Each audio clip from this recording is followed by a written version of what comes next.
Ukraine says Russia has stepped up targeting of its energy facilities amid overnight missile strikes from Moscow. Kyiv says Moscow focused on structures in 7 regions, but that it was able to shoot down 6 out of 8 Russian drones and 2 out of 3 missiles. Officials have not indicated the extent of damage to energy facilities. A teenager also died and 3 others were wounded amid shelling in the town of Nikopol in the south. Ukraine also says Russia had attempted to carry out attacks on the capital last week, but failed to cause any damage. Kyiv has been seeking more aid from its Western allies amid sustained missile and drone attacks in recent weeks. Beyond the call for more Western aid, the Ukrainian government is also planning to auction off around 20 state-owned companies as part of an aggressive push for privatisation. The move is meant to help fund the military and bolster an economy battered by this ongoing war. Amongst those that we put on the block, a shopping mall linked to Russia and an historic hotel. Ukraine says it's hoping to raise at least $100 million from such auctions this year. Megumi Lim has more from Kyiv. Ocean Plaza is no ordinary shopping mall.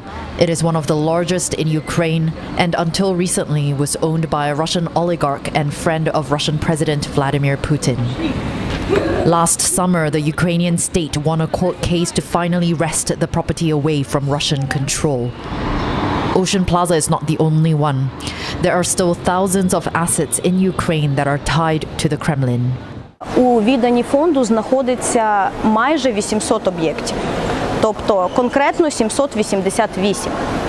Вони максимально різноманітні, починаючи від корпоративних прав, закінчуючи автомобілями і деталями до транспортних засобів.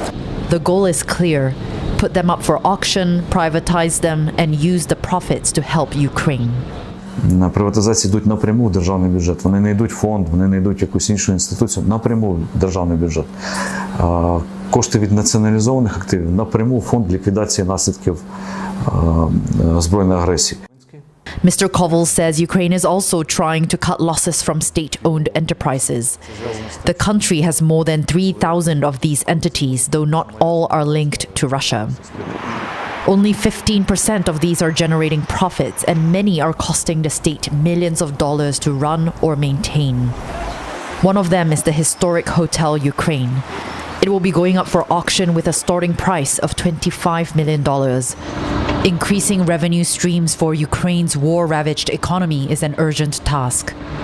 The country's budget deficit is set to rise to a record $43.5 billion, partly due to delays in U.S. military aid. It will cost $16 billion to fund immediate restoration needs this year and at least $400 billion for post-war reconstruction. Since 2022, almost all of Ukraine's tax income has been spent on fighting against Russia's invading army. Kyiv has had to look to foreign financial assistance to pay for things like humanitarian and social expenses. Now it is looking increasingly at domestic options. However, claiming assets like Ocean Plaza from pro-Russian owners has not been easy. The Ministry of Justice have to get the evidence that the defendant is connected to Russian Federation or committed some kind of terroristic acts on the territory of Ukraine. This requires investigations that can take months or even years. The case is then submitted to Ukraine's High Anti-Corruption Court. Despite the urgency, Judge Halabala says Ukraine is making sure it adheres to the European Union's legal standards.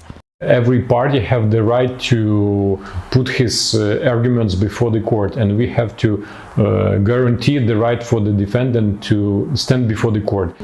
And Ocean Plaza is a hard-won asset. It is in the top 5 most valuable properties that have been seized so far, with a starting price of $39 million when the auctions begin later this year.